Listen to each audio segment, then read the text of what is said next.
must be made accountable. They must be made accountable because it borders on blackmail. We say we don't give more money. Since I came here, I arrived at the Senate. If we put all the money to defend the country and there's nothing left to do education, nothing left for healthcare, nothing left for investment in the manufacturing sector, all of those things that we ensure that our GDP grows at a reasonable basis, at least at a rate higher than our population growth, our poverty will remain endemic. The super highway to criminality is hunger and starvation. So the armed forces have to understand that Nigeria doesn't have unlimited resources. If we can be able to have 50 APCs that can go inside bush to flush out those criminals, I assure you, within 2 months, we'll finish the issue of banditry. But there's no provision for that. People have been complaining that money being given to defense. This is what we have. And people are expecting us to do extra things out of the budget. We cannot do it, Mr. Chairman. What I didn't hear from you is whether there is a plan in the budget to provide for recruitment of more men. Because I know during the campaign we say we can double the size of the armed forces because the population of Nigeria has doubled from after the Civil War. Now, if this is on the table rather, I will understand. But our armed forces must be made accountable. They must be made accountable because it borders on blackmail. We say we don't give more money. Since I came here, I arrived at the Senate. We have done for the general nation 2 appropriations, 2024 and 2023. The armed forces, we've done several supplementary appropriations. And the revelation on the floor of the Senate is that they are buying the wrong equipment.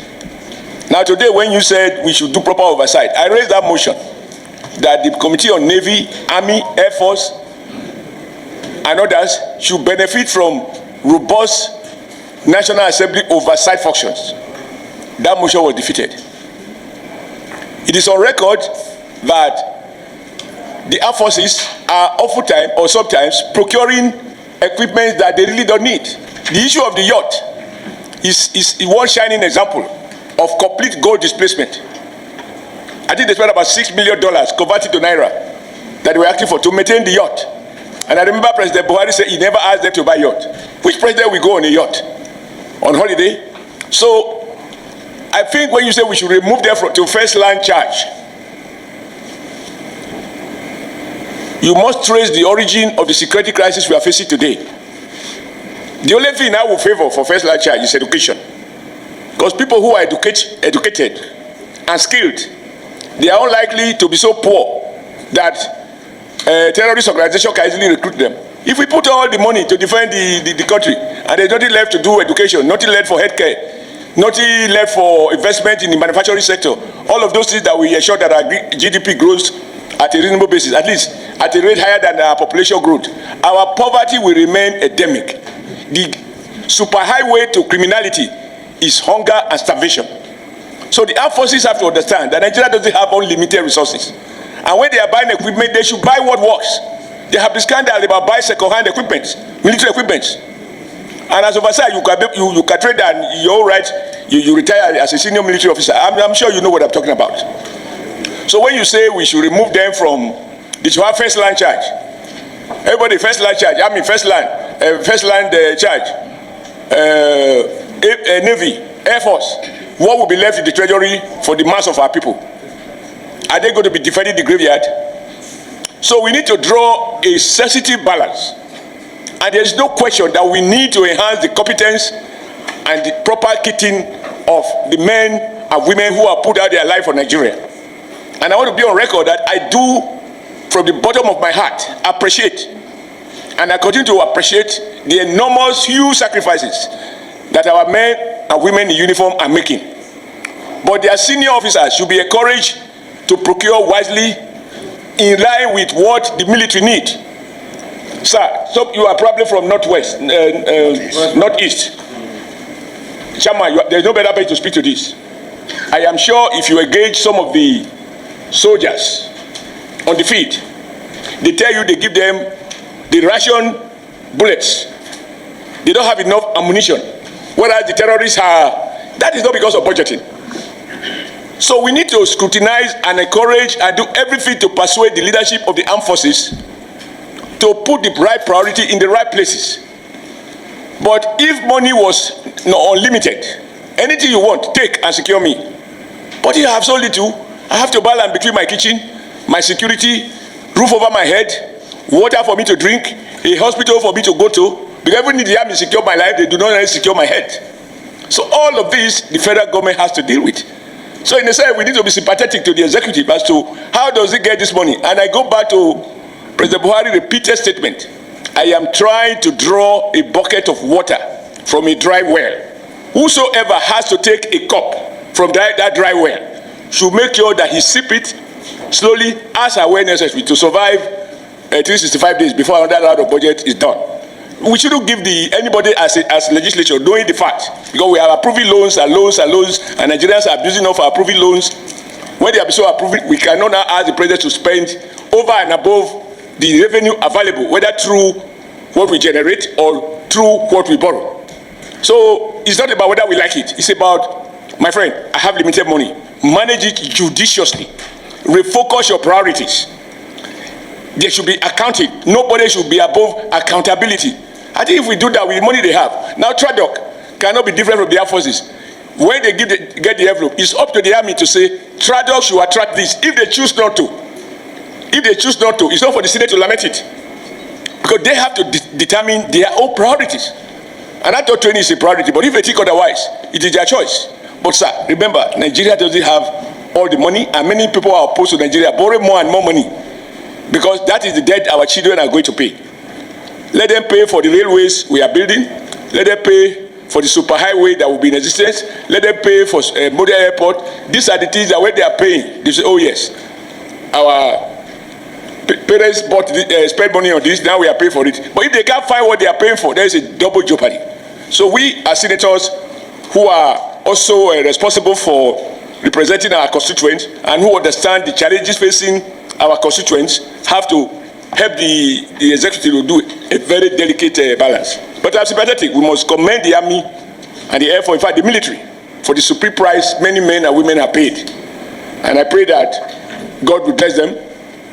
And Nigeria gets richer, it should also invest more in its armed forces. But for now, the envelope system, we can't escape from it. Chairman. Yes. Yeah. Thank you. The chairman has rightly says that you have scrutinized the performance of 2024 budget. But we have some challenges. One, we have an inadequate budgetary provision. The headquarters and civilian personnel unit are unable to meet their obligations, resulting in the accumulation of debt on services and staff entitlement. We have non-payment and accumulated bills of group life insurance, which is very important, Mr. Chairman.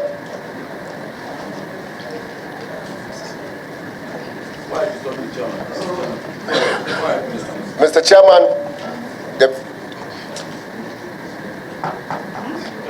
the very important issues that we have is non-payment and accumulated bills of group life insurance for military personnel, which I believe, or I requested the committee for consideration of maybe the sum of 20 billion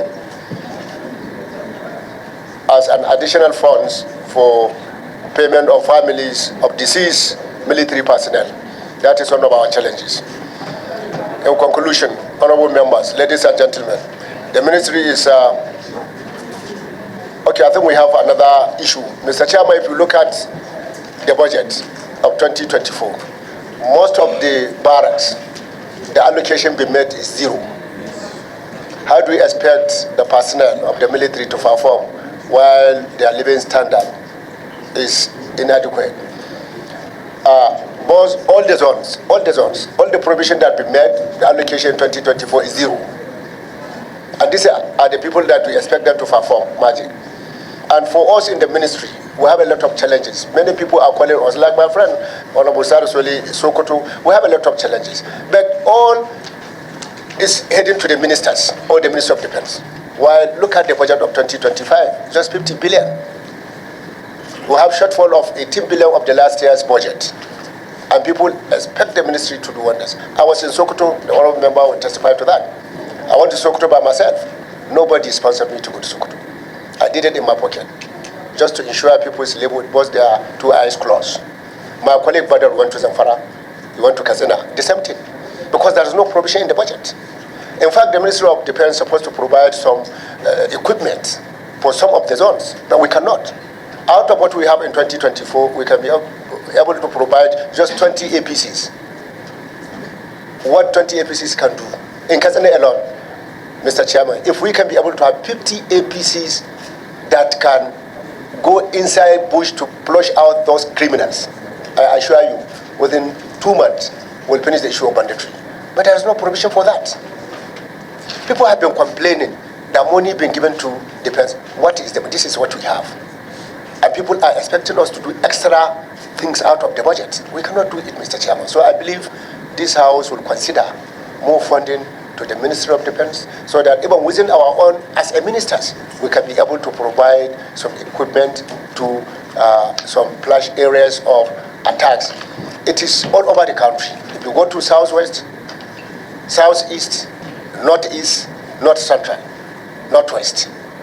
But sir, if you look at the budget of 2025, 50 billion to Ministry of Defense. But other people outside are thinking that the whole money of Nigeria is into the Ministry of Defense. It is not like that. You know about that. We cannot be able to renovate any barracks in 2024. We have a lot of complaints. We cannot be able to pay some of their entitlement, the military. They are into theaters, operations. We cannot be able to pay. In fact, this month, I have to write a letter to Mr. President to pay even the presidential guards. The money was not there. So, Mr. Chairman, I believe this committee can look into the issue of the Ministry of Defense to see how you can be able to squeeze and add more funding to the ministry, so as at least you can expect more from us. You listen to that? This is why I like Oshomole. Yes. Forget the fact that we say most all the politicians are corrupt. But when somebody is corrupt, at the same time, is he speaking out loudly, telling us the truth? People who are not in government still letting us know what is going on. Two different things. Some people, they are corrupt and they are not still truthful to themselves. You understand? Oshomole has been very vocal in criticizing some of these agencies that they are not doing the right thing. They are not doing the right thing, exposing them.